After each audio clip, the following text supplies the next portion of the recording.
His book is called Homesick, How Housing Broke London and How to Fix It. So we'll come on to a wider discussion about the housing crisis that this country faces, not just in London, but in many other places too, and what can be done about it. But you will have maybe seen on your TV screens these horrific pictures from Hong Kong. You just heard about it in the news bulletin there.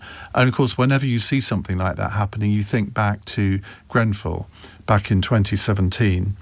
And why Peter's relevant to this is because he broke a story on the dangers of combustible cladding 34 days before the Grenfell fire. And he's written a book on it called Show Me the Bodies. It won the Orwell Prize for political writing. And I mean, Peter, welcome, first of all, and we will come on to the wider housing issues. But this fire in Hong Kong evokes a lot of memories, particularly for Londoners. What seems to be behind it from what we know so far? Well, look, I mean, with an incident like this, details do emerge slowly. But from what we can see from the images and from what's been said, I mean, the buildings were being renovated. They were covered in a system of bamboo scaffolding, which anyone who's ever been to Hong Kong will recognise as synonymous with the city.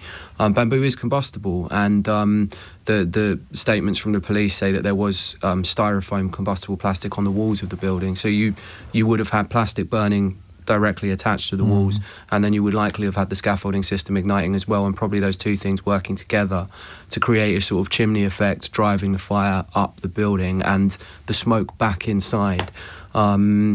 It looks like a really, really, really horrible event. I mean, it's a complex of 8 towers, 7 of them almost entirely destroyed, homes to more than 4,500 people, according to the last census. And as you heard in the news on the hour, I think 75 confirmed dead and hundreds missing. I mean, this could be the worst tower block fire that the world has ever seen, if those numbers continue to rise. So, I mean, it's a chilling, horrifying. Another point beyond the cladding is that this building was home to a very large proportion of older residents. So I think 40% of the population of the building were aged over 65. So there was obviously a vulnerability there. People might have struggled to escape, especially if the fire spread quickly.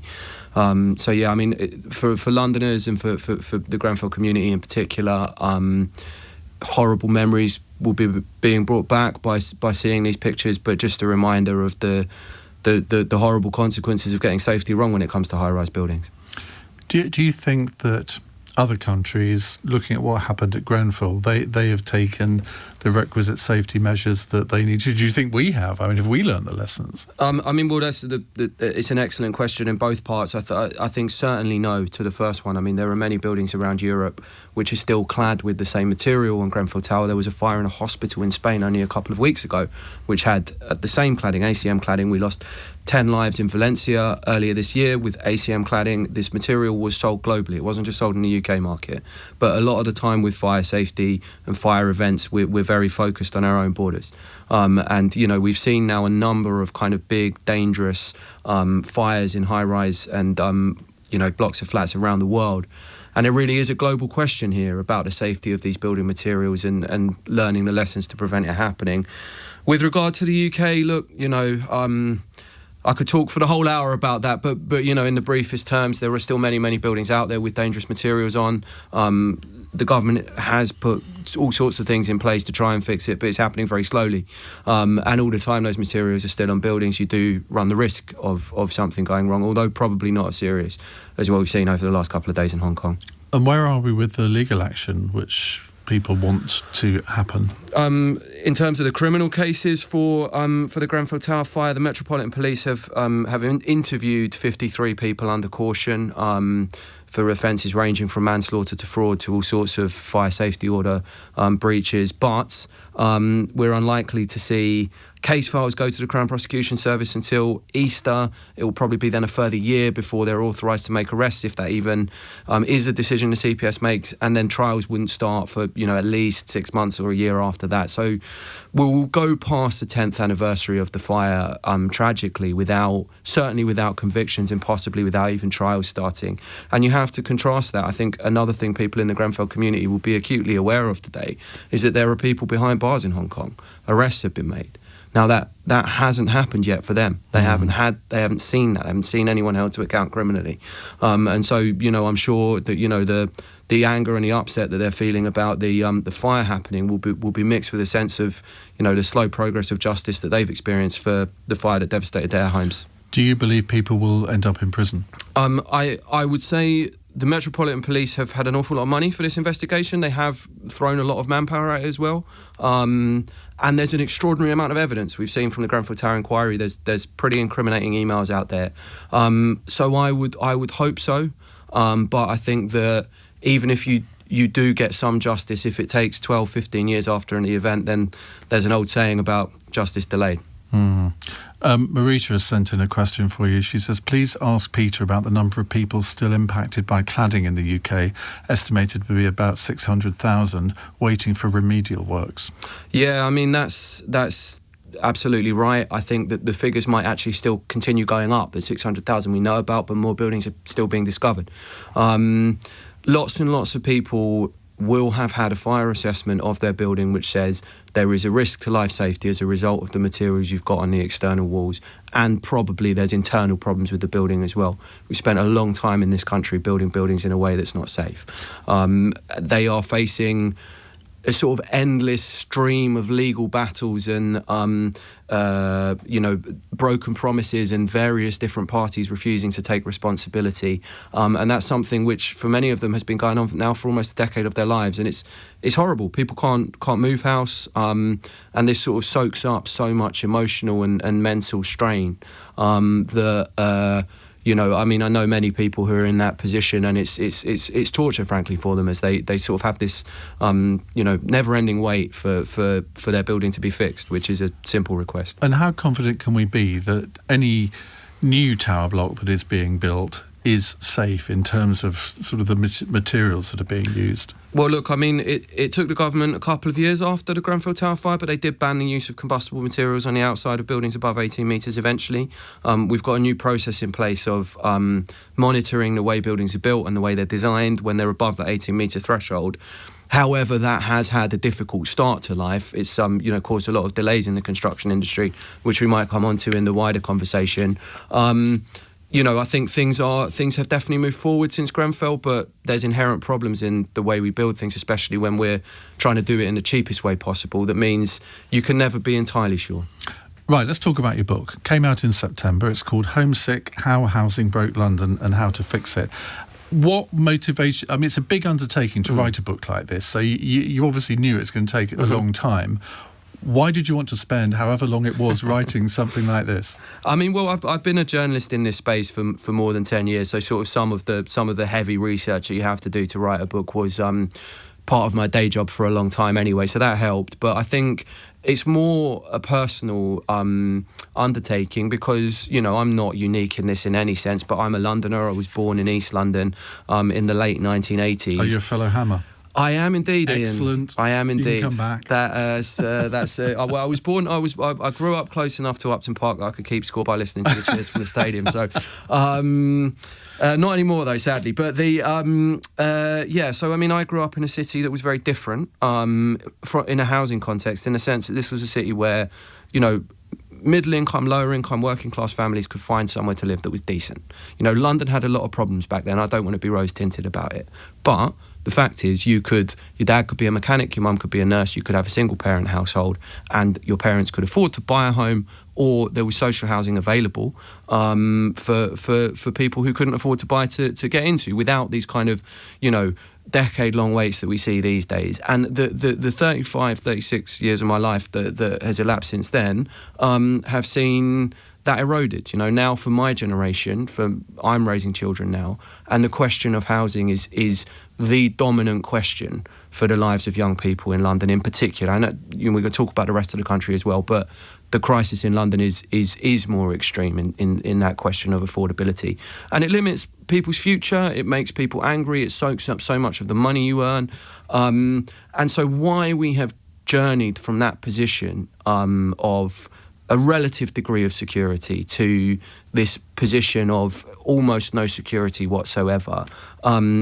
It feels like, for me and for my generation of people, particularly those born in this city, that's a question that kind of sits at the heart of, you know, your life experience. And so writing about it is definitely something that I always wanted the opportunity to do. Let me give you an example. I bought my first flat in Walthamstow in 1988. I paid £58,000 for it, which to me seemed to be a massive amount of money at the time. But that was just a bit over double what I was earning at the time. Now, that flat recently has sold for £380,000, which means that my equivalent now would be earning like £180,000, something like that. Yeah, well, exactly. Well, I mean, that illustrates the problem, doesn't it? How has it got to that? I mean, the first time my parents bought in East London was, I think, a quote in the book, but it's something in the region of £27,000. That's a house, you know. You know, I think the average deposit that a first-time buyer puts down in London today is £48,000. That's cash deposit. So you're really only doing this if you're lucky enough in the sense that you might have lost someone close to you, but it's only people who get an inheritance really that are doing that. I mean, that extraordinary growth in prices it has a lot of causes. You know, there's a lot of talk about the undersupply of housing compared to the growth in the population, and that's certainly part of the picture. But as well as that, and probably I would argue more importantly than that, is this transformation of housing into something that is an investment asset. So people will want to buy housing in London particularly in the big cities, and this is not just our capital city but all around the world, in order to invest the money that they have, and that, you know, that ranges from small sort of landlord investors through to giant pension funds, global capital seek property in major cities. Now, what that does is it breaks the link between house prices and incomes. So now it doesn't matter really what people earn. What matters is how this asset is priced by the investors that want it. And that means that, you know, throughout the 20th century you saw house prices go up and down, periods of boom and bust, but always staying within this range of sort of 2 to 4 times income. And then from the mid-1990s, when the you know, interest rates globally started to fall and all of this money started to pour into assets, is that link was broken, and the house price to income ratio just took off. And was it also the fact that people I think after Gordon Brown's first budget, where he did things which really undermined confidence in the pension system, that led people like me to think, well, I'm not going to put money in pensions anymore. I'm going to buy property as my pension. Look, totally. I think one of the things I say in the book is that pensions and housing policy walk in an odd kind of lockstep between each other, and that is exactly a critical part of the story. And I have no criticism of people who made that decision, because it was the only route offered to financial security, and so of course it's one people took. But there was a cost to that, to making that the route to financial security in this country, and the cost was house prices and the ability of the generation coming up to get onto that ladder and get even a small share of that security. David says, work hard and stay with parents until mid-20s. Saving is hard. Deposit sorted. Trouble is, the young think that they can have everything.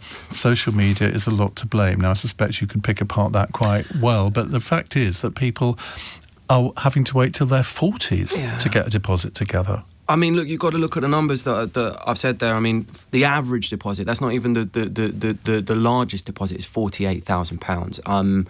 You know, the banks will only really offer you a mortgage of 4 or 4.5 times your income at most. If house prices, as they are in London, sort of start at around the 400,000 mark, that means you've got to get up to £100,000 income as a household before you can even get the mortgage from the bank, unless you can bring that down with a huge cash deposit.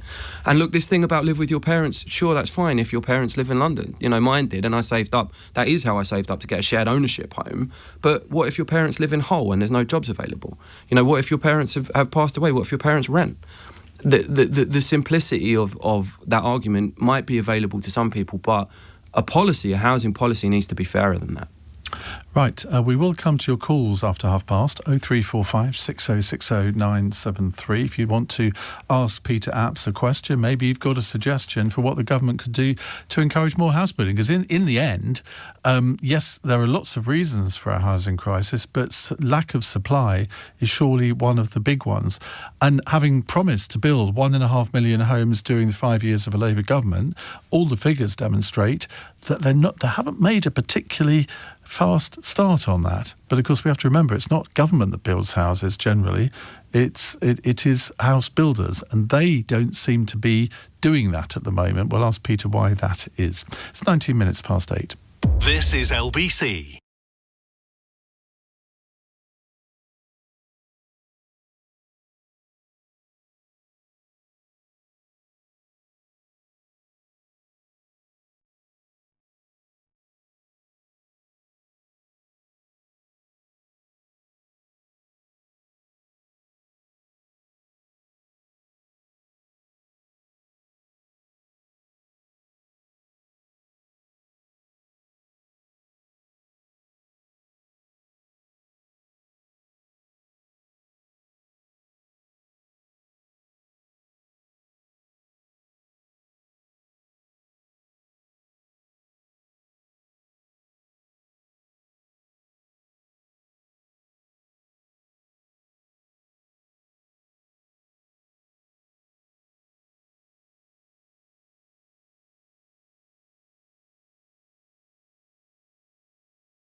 Leading Britain's conversation. Iain Dale. Alexa, send a comment to LBC. 20 past 8, Peter Apps is here. His book is, if you're watching on one of the various ways you can watch us, it's called Homesick, How Housing Broke London and How to Fix It. Well, as I say, I don't just want to talk about London because there are housing issues in rural communities as well as big cities all over the country. And there are other cities in Europe that have similar issues. I was in Dublin recently. If anything, their problem is just as acute, if not more so, than here.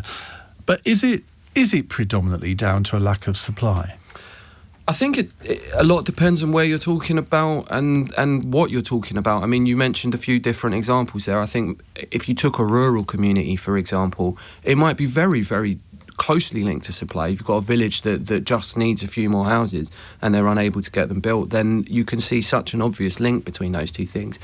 In London, I think the conversation gets a little bit more sticky and a little bit more difficult because you do have to think about what we're building and for who. You know, there was a period of time in the mid-2010s when we were actually oversupplying the market for what investors call sort of super prime housing. But we weren't building enough for the middle, and we certainly weren't building enough for the bottom. And because we have this situation which you mentioned just before we broke for the news, it's not the government that builds housing, it's private enterprise that builds housing, and they will pursue the highest profit margin. That's the nature of business. But when we're solely reliant on that, the supply we get will also reflect that. And so yes, we do need more housing. You can't look at the data and disagree with that, but you have to ask, what systems do we have in place for delivering it, and will that housing that we deliver actually meet people's needs? Because in a city particularly, it tends not to. Is it down to the big house builders who are banking land rather than building houses on that land? And is my theory right or wrong that I think it's the small and medium-sized builders that the government needs to give incentives to, because they're never going to be able to exert the control over the big boys that they probably need to encourage them or to force them to build more. I mean, look, the dominance of the 7 largest house builders in the country is a major problem in terms of solving the UK's housing crisis. I mean, there was a report by the Competition and Markets Authority earlier this year which suggested, quite inappropriate relationships between some of those when it came to the way their houses were priced. I think where I disagree with you slightly is that I think it's less about the land banking and more about when they do build, they start and stop sites and kind of ease houses onto the market very intentionally. And you read this isn't a secret, it's in their statement of business, and to them it's good business and sensible business, but they will never sell houses at a lower price than where house prices were when they started building. They're always looking to get houses out onto the market at a rate that allows the price to increase. So they might release 1 or 2 houses or 6 flats onto the market so that they've got 10 buyers who are all competing, and then they can drive the house up. There's a lot of problems in the London market at the moment that we'll come on to, but big part of the reason why houses aren't being delivered in London at the moment is because builders know they won't get the prices they want for them. But when you have a model like that and it's all you've got, prices can never fall. And so the increasing focus on supply without addressing that model means that, we can build more houses, build more blocks of flats, but we're not going to see prices come down. And so if that's what we want to see, we need to be thinking of other routes as well. My only experience of housing in other countries is Germany, and lots of Germans build their own houses in a way that we just aren't used to in this country, and they build sort of kit houses rather than sort of our traditional sort of bricks and mortar houses. They are effectively, I don't like to use the word prefabs because you think of wartime then, but these are really high quality houses, much cheaper than building a normal house, and they last a long time. And yet we don't seem to have gone in for that at all. And to me, if you want to build houses quickly, that's the way you need to go. Well, I mean, I think, it's always the case with housing that solutions you'd always be pulling lots of different solutions at once. And you're right, I think Germany has, I might get this figure slightly wrong, but something like 40% of their new build market is individuals doing that. And it's lovely. I mean, it's brilliant. I agree with you. You can almost you can go on a website and sort of create your own house, exactly. Like you're sort of getting a new bathroom. It's fantastic. If we had that model in the UK, I think people would like it. That industry hasn't really developed in the UK for various reasons. I think one of them does come down to access to land, access to getting through that sort of one-off unit. Finding developable land and then navigating your way through the planning system is going to be extremely difficult. And so, there's a lot of capacity we'd need to build up to get to what the Germans are doing. But I do think if people saw that and saw the kind of houses that Germans can live in when they go through that route, and also it gets rid of some of the quality issues, because if the person who's paying for this house is the one who's going to live in it, then they are going to make very sure that they get a good quality product at the end of it. Whereas if you've got a volume house builder building it and someone else is going to live in it, and that volume house builder is going to have no interest in the house in 5-6 years' time when the warranty expires, the care over quality there is less of an incentive, let's put it that way, to make sure that home is properly built. Council tax. The government have announced this new system where they're going to charge people in Band F, G and H houses a lot more money, a surcharge. That's going to kill the housing market, isn't it, at the top end? Well, I don't know if it will kill the housing market, because I think that in those top end homes there's always perhaps not always, but there's often somebody with deep pockets who will want that asset. I think the people who will be stung by that policy are people who are kind of asset rich but cash poor, people who perhaps like you bought a house in the late 1980s when it was worth far less than it is now, and they've just slipped into that bracket over time.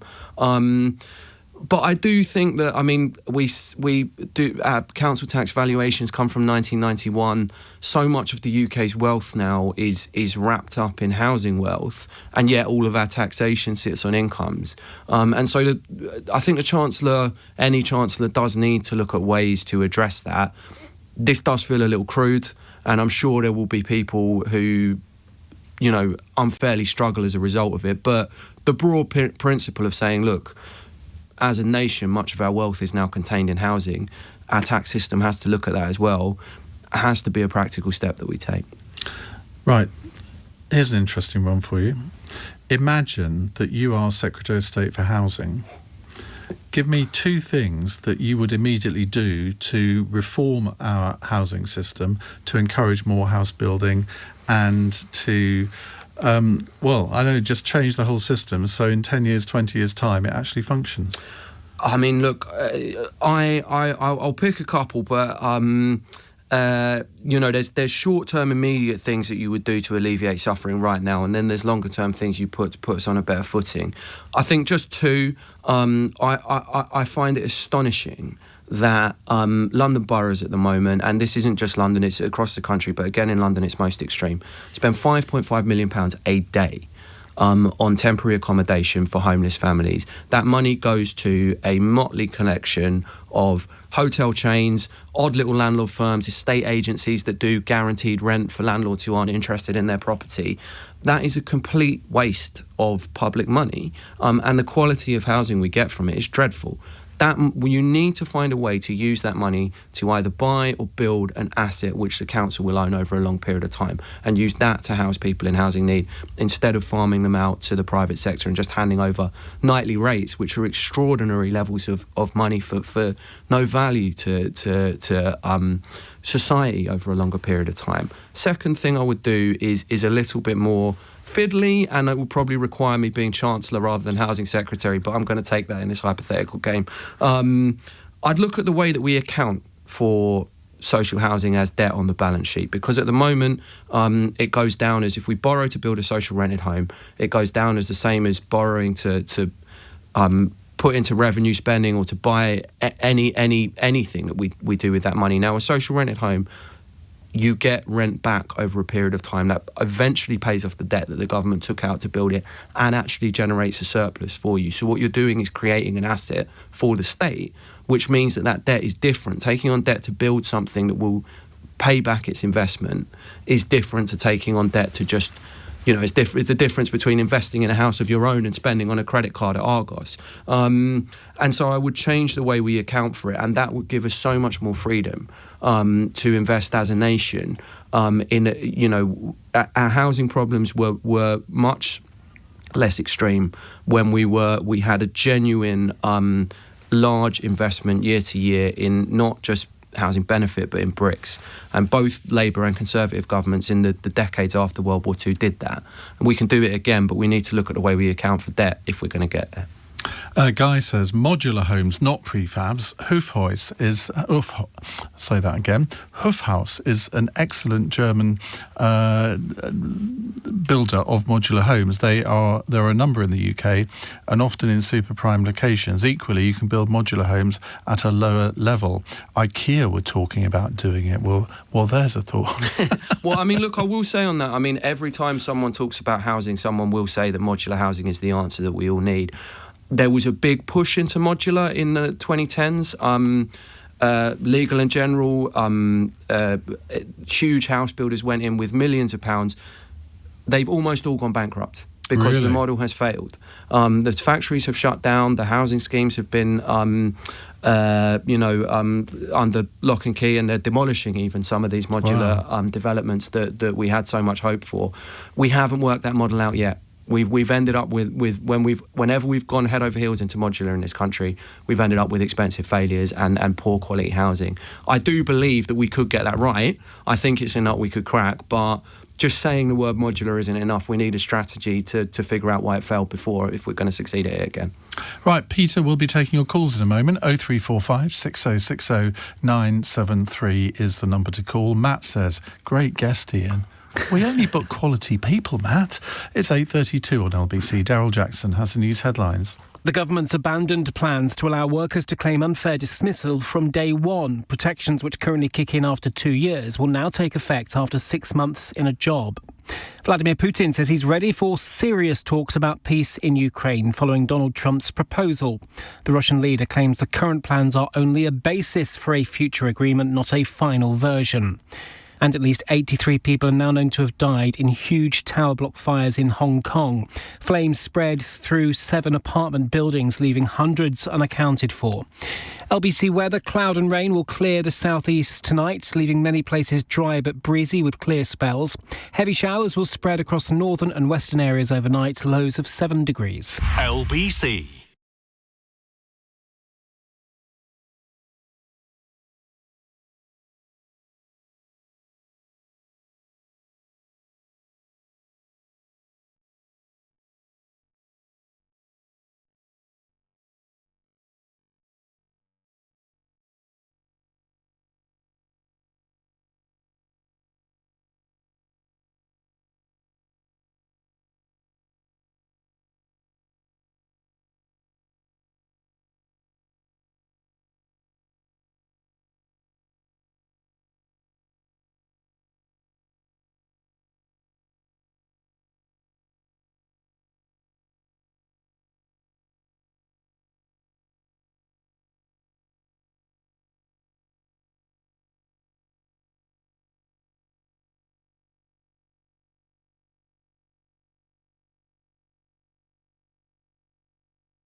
Iain Dale on LBC. It's 8:34. Peter Apps is here. His book is called Homesick, How Housing Broke London and How to Fix It. Now, Varda, you have been waiting a very long time, so we need to get you on air very quickly. Yeah. You're in Barnet. What would you like to say? There are two things that are connected to each other. First of all, nobody speaks about the fact that anybody who bought a flat or a house 10 or 20 years ago also took out a big mortgage, which they paid slowly, which cost them a lot of money. And nobody works that out, that effectively the houses very often cost double when you paid all the mortgage up. So that's number one. And if we're speaking about that, let's speak about the fairness of this budget. The budget looks after everybody except the older people. The older people who are living in a house, they can't move, they're too ill to move, or the children are living in the house, or they don't have money for it, or they don't have the energy for it, or they're ill, and all kinds of reasons. But they'll have to now pay from £2,500, and you're catching them absolutely unprepared, and it's not fair. There's absolutely nothing fair in hitting the older people like that. And of course, this surcharge is not going to discriminate between somebody who's earning £100,000 a year and somebody who's a pensioner who's lived in the house all their lives. And I mean, that Varda's right, isn't he, Peter? It's inevitably there are going to be some quite tragic cases here. Look, I mean, I think I said just a moment ago, there are going to be people who are asset rich on a balance sheet, but they do not feel rich in their day-to-day life because they have just lived in a home which has increased in value through, you know, it doesn't feel any better or any different. It just is priced differently now. And to suddenly be hit with a tax, I think, yeah, there is going to have to be some discretion, some degree of testing to make sure those people aren't just put into poverty as a result. I do think what the Chancellor's come up with is quite a crude measure. It's, you know, the principle of looking at property wealth and finding ways to tax it is right, but fiddling with the upper council tax bands is about the least imaginative step you could take. I mean, just I don't want to get into generational wars because I don't think it's helpful. I prefer to look at kind of like younger people and older people are suffering as a result of the housing crisis. I will briefly say, though, that my generation do work hard to pay mortgages. Unfortunately, we're paying that through rent and it's a landlord's mortgage, not ours. But it certainly involves working hard and paying a lot of money. Is that one thing that's really perverted the rental market, the advent of the buy-to-let landlord? I mean, yeah, without a doubt. I mean, that sort of came around in 1996. It was an invention of the banks and you know, some support from the government at a time when the banking sector really wanted more mortgage finance. And it's we've got 2.8 million landlords now in the UK. That's twice as many people as work for the NHS, which is our largest employer, 4 times as many teachers as we've got in the country. And the vast majority of those landlords are not doing it as a profession. They're doing it because it's a way to give them some financial security, replace their pension. And, like I said, I understand on an individual basis why people took that choice, but they're managing now homes for incredibly complicated different types of people. There's family housing, there's older pensioners living in private rented housing. They're effectively providing homes for homeless people and people with kind of particular mental health needs that don't have anywhere else to live. And, the provision of housing for anyone is a profession. It's a difficult thing to do. You've got to maintain that thing properly. There's a lot of legal loopholes that have to be in place. It's not something you can just do, as it's not a cash ISA, it's a job being a landlord. Right, Varda, thank you very much for that. Let's move on to Lou, who is in Rossendale. Hello, Lou. Hi. Hello, what would you like to say? So there's ways of making new housing associations and having self-build social housing, basically, where a group of people can get together and form their own housing association. And I just wonder whether that's also a way forward. It's not massive, but it can be lots and lots of small ones. There's plenty of opportunities out there for us to solve our own housing needs. I agree. I think in other parts of the world that's much, much more common. If you go to Zurich, 1 in every 5 homes built is built through the method you just described, through kind of cooperative housing, individuals getting together and taking these steps. To get there in the UK, for that to be anything other than a very, very fringe part of the solution for a few individuals who've got the real determination to drive that through all of the processes they're going to need to. We'd need to set up a system and invest a lot of time and energy and thought as a nation in how we could make that possible for a lot of people. But evidence from the rest of the world, Europe, South America, Scandinavia, suggests it is something that can work. Thank you very much, Lou. Let's move down to Bristol and talk to Marcin. Hello, Marcin, you're a new caller. Hi, how are you? Good, thank you. What would you like to say? I've got an idea how to boost local economy and actually make houses a little bit cheaper. In Poland, where I'm from, it's very popular people building their own houses. So the government encourages owners to sell individual plots to individual people. Then when a person wants to build a house, they will buy a small plot, they will build a house, they will hire local builders to do that for them. And then that removes the money out of the big developers into kind of individual people, and then that boosts local economy, and then everyone have their own nice house that they can design and build. Ian, I think the thing you mentioned about Germany and the self-building has really got people dreaming today, hasn't it? Yeah, I mean, look, I again, almost similar to what I said to the previous caller, I agree that that would be a great way to kind of shake up the market in the UK. You talked about SME builders getting in is an important thing to do. Well, why not individuals? It's the same principle. We have one model of delivering housing in the UK, which is the volume house builders, and the more different opportunities we have, the better. However, as I said to the previous caller, there's a whole infrastructure, a whole profession and a whole system of planning and organisation that needs to go into making that a possibility, not just for the lucky few, but for genuinely large parts of the population. The government would have to throw its weight behind that in a serious way. We've only ever really seen them kind of pay lip service to it and tinker with the system in the past. And presumably, I mean, I hate to bring up the subject of modular homes again, but they're subject to the same planning rules as any other house.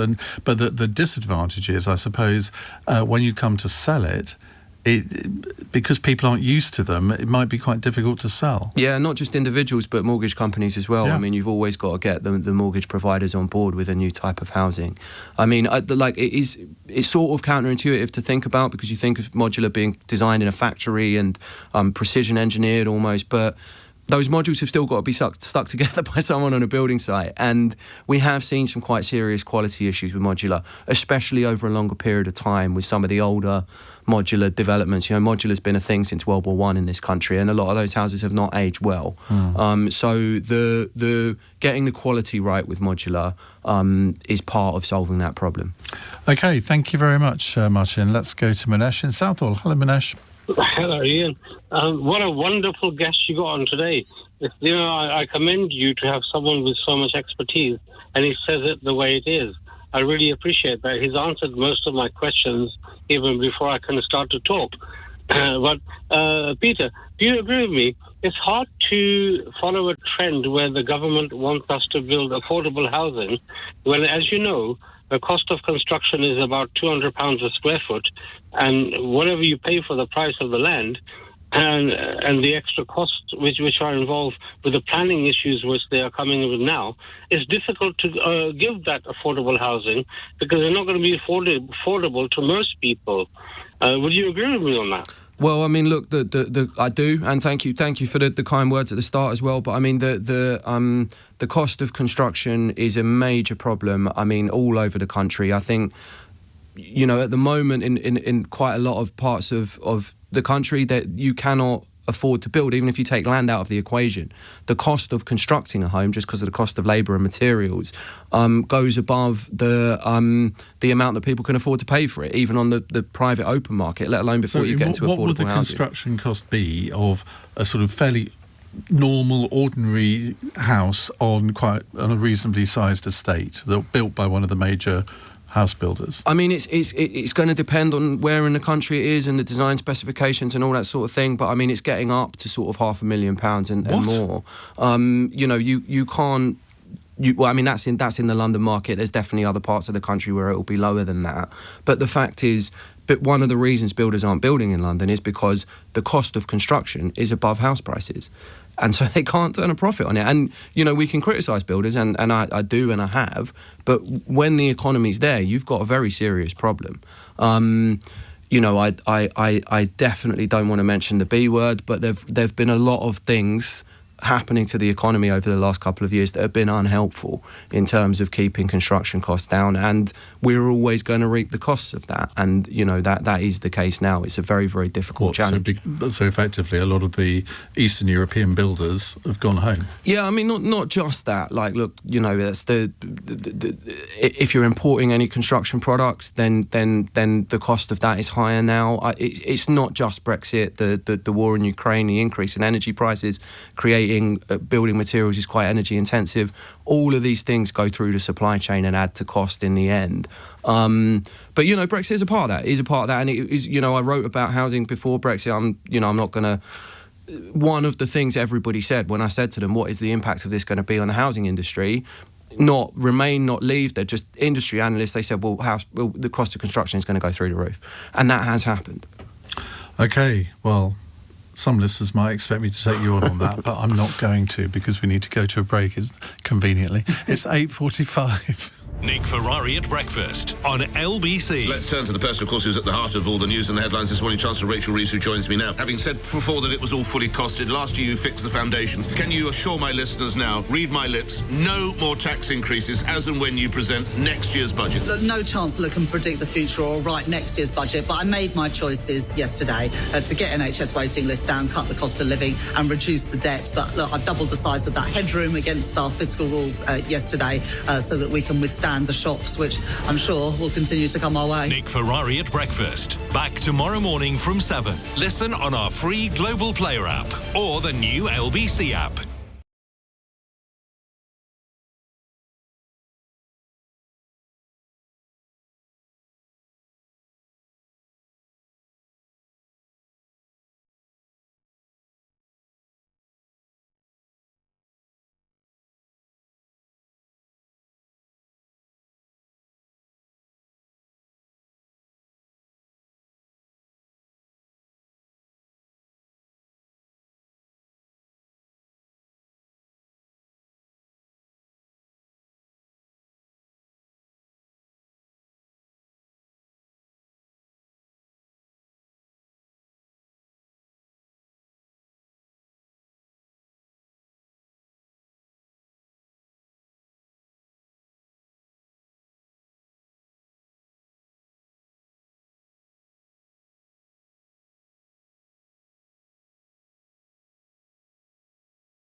Iain Dale on LBC. Text 84850. 84850 is the text number. You can phone or WhatsApp on 0345 6060 973. Just a bit of a heads up, after 9, we're going to be asking, and I hope you're sitting down for this, should the government reintroduce conscription?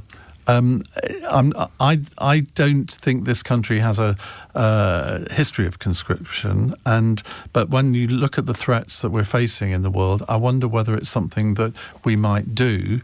And that's because the French government have announced that that's exactly what they're doing. So there's no proposal from the British government to do it. My suspicion is that if there was, there would be an absolute outrage from teenagers, because I suspect it would just be for people sort of 18 to 20. But we'll get your reaction to that after 9. But first, let's talk more to Peter Apps. His book is called Homesick: How Housing Broke London and How to Fix It. We're taking your calls. Mike is in the fine city of Norwich. Hello, Mike. Hi there. First of all, thanks very much. This is absolutely brilliant speak you've got on tonight. And I wish people like you were empowered to scream from the rafters what you just hinted at with the disaster of Brexit and the relation to house prices, because it affects everybody. And it should be broadcast out there that this stuff is going to impact anybody who wants to buy a house for decades to come, unless we reinvestigate that Brexit issue. But that's not obviously what I was calling about. Can I just break it to you, Mike, that house prices were going up way, way, way, way before Brexit? Yeah, well, I'm 48, so I'm acutely aware of that. That's funny, because you sound as if you're about 20, so you've got a very young voice. I hope my balls are dropped, but okay. No, I was going to ask a question to the subject matter expert about the impact of Margaret Thatcher's sort of right to buy issues several decades further on, and how that's massively impacted the market. But then there are a couple of other things, just those last couple of callers talking about passive houses. The problem is always land. Individual people can't buy parcels of land to build on, let alone everything else beyond it. And in France, Germany, you have family mortgages, so costs are spread over generations of families, rather than it all being crammed in as banks dictate to our governments that that's what they should have, and they can regulate whatever interest rates they want to impose on people, again, without the government capping them. So there's lots of different differences with us and the UK. But the subject matter expert, how do you feel right to buy schemes have impacted on subsequent generations of people like you and I, younger generations trying to buy? I mean, look, before I answer that, I think for the sake of balance, BBC balance, perhaps, I should say that... We don't worry about that. We don't worry about that. Well, nonetheless, I should say that house prices in London have actually been flatlining and slightly falling since 2016. Most analysts would probably link that to Brexit because it changed the flow of investment capital into the country. I certainly wouldn't say Brexit has put house prices up, nor that we have a house price crisis because of Brexit. I think I was asked quite a specific question about the cost of labour and materials, which is definitely much more linked to that policy. But anyway, right to buy is a disaster for the UK, has been a disaster for the UK for so many reasons. Now, I say carefully there has been a disaster for the UK. The crucial thing with social housing is less about how much of it we've got and more about how many vacancies come up and how frequently those vacancies come up. As soon as you start selling off stock and reducing the amount of stock you've got, you're reducing over time, 3, 4, 5 different families might live in a social home over a 20, 30-year period. And once the home is sold and it's moved out of the social housing sector, that is no longer there. Those vacancies will no longer be created. There, though. There are still people living in it. The vacancies for social housing tenants are no longer there. Then on the economic side of it, one of the reasons why France builds 90,000 social homes a year is because the debt that they took on to build those homes has been paid off by the rents over time. They now generate a surplus from that with similar amounts of money to the sums we put in the UK. They can roll that fund over into the generation of 90,000 new social homes a year. We build barely 10,000 social homes a year at the moment. And that is because of an act of economic vandalism on a national level by selling off our prime housing stock to individuals. Now, what I will say about the right to buy and what a lot of people who express views like I do about housing often miss and forget is that this was a transformative policy for individual lives. There's people I speak to in the book, and people I know personally whose whole family's lives have been changed for a generation in a positive way by Right to Buy. What you have to understand is with any policy, any public policy, there are winners and losers. We were talking about the council tax changes just a moment ago and people who might lose from that. With Right to Buy, we enrich people who are living in those homes and were given the opportunity to get onto the housing ladder and change their economic circumstances at the cost of a national housing strategy, because we don't have one now. Our housing strategy relied on an available stock of social housing, which is gone. Do you think there was an opportunity to have corrected that when, after the financial crash, when interest rates got down to zero, the government nationally could have invested huge amounts of money in a new social housing programme, but didn't? Ian, I honestly couldn't agree more. I don't think that's said enough. We're in a mad situation where we could have borrowed and invested in this kind of infrastructure. You couldn't justify that now, could you? It would be much harder. I think, there are probably ways that you could make those sums work, but at that point, when we rolled back from that kind of investment, just at the point that the economy said do it, and now we're rolling it out at the point that the economy makes it most difficult, you couldn't invent worse economic policy than that, but it is the world that we've lived in. OK, let's move. Thank you very much, Mike. Hope nothing else drops for you tonight. Adam's in Manchester. Hello, Adam. Hi, Ian. Are you OK? Good, thank you. What would you like to say? Just to echo the other callers, you've got a fantastic guest on and really knows his stuff. I think I'm going to be a bit selfish here. So I work in the planning industry from a design background, and my question would be, how do you preserve design in big sites? Because the big challenge we have with developers is it's very generic house builder types all across the country. There's no character, there's no design. And the other issue as well, what the guest was saying about modular homes, I remember in the industry they were really poorly made. They can't stay up to date with new regulations as well. But from a design perspective, it's easy enough to put housing out there, make it affordable, but we see the effects 10, 15 years down the line. If you see the new builds in the 90s and 2000s, they're awful qualities, but you don't feel that straight away. So it's easy enough to say, let's build as many houses as possible. And the other issue as well is, what is really affordable? Because if you're a first-time buyer, few people working, you might be able to afford it, but the people who are really struggling in society, they can't afford these affordable housing on these brand new sites. It's still really expensive. In a borough like Lancashire or Greater Manchester, there's still 300,000, 400,000 houses, which is not really affordable.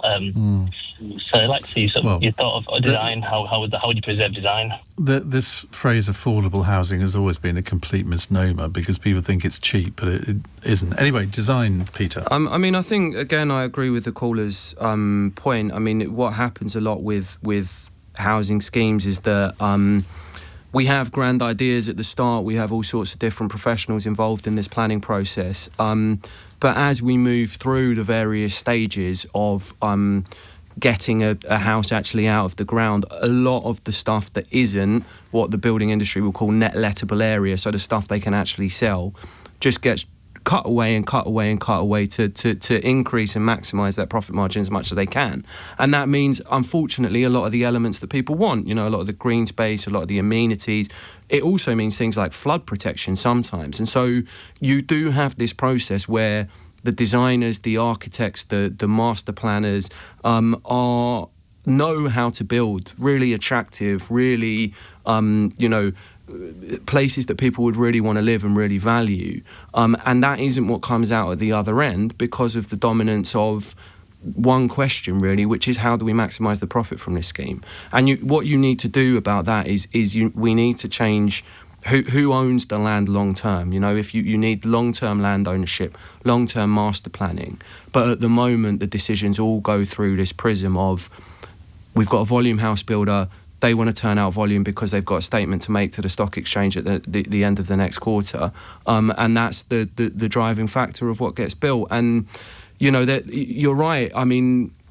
Take the train around the country and travel around the country, and you see these absolutely generic housing developments coming out, and the quality problems with new build that we've had over the last 2 decades is extraordinary. There's the high-rise stuff and the cladding that we talked about earlier, but the the extent of problems that people have had in regular houses. It shouldn't be that way. There's too much competence in the industry and there's too much money in the industry for them to make mistakes like that. And it needs a good deal of reform. Thank you very much indeed for your call, Adam. This is from Steve, who says the Conservative Party would not build social housing because they complained it creates Labour voters. I think that's absolutely true initially, but I think if they had done it under the coalition, or indeed later on under Theresa May and Boris Johnson, I think they could have made a big political thing of it and saying, look, we are going to build these houses. And I don't think that it would necessarily have created Labour voters, but we shall never know, will we? Peter, thank you very much indeed. It's been a great hour. Our listeners have really enjoyed it. There's loads and loads of complimentary texts coming in here. Not every guest gets that, so I feel very privileged. Well, I'm honoured. And Peter's book, let me tell you once again, is called Homesick: How Housing Broke London and How to Fix It, published by One World in the paperback. What's the price? It hasn't got it on it. It's in hardback at the moment. It retails at £20, but you can find it on Amazon and other places for a little bit cheaper than Great. that. Thank you very much indeed. Now, coming up in the next hour, we are going to talk about conscription.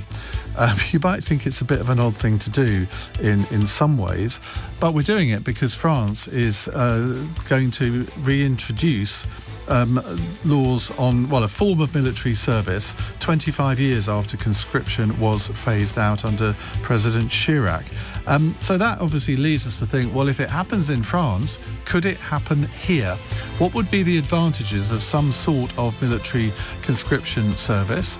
I don't think any British government would introduce something that would make it absolutely mandatory. I suspect there would be voluntary options alongside it. But given the threats that we face in the world, do you think this is a good idea? 0345 6060 973. On your radio, on the LBC app, and Play LBC. leading Britain's conversation. This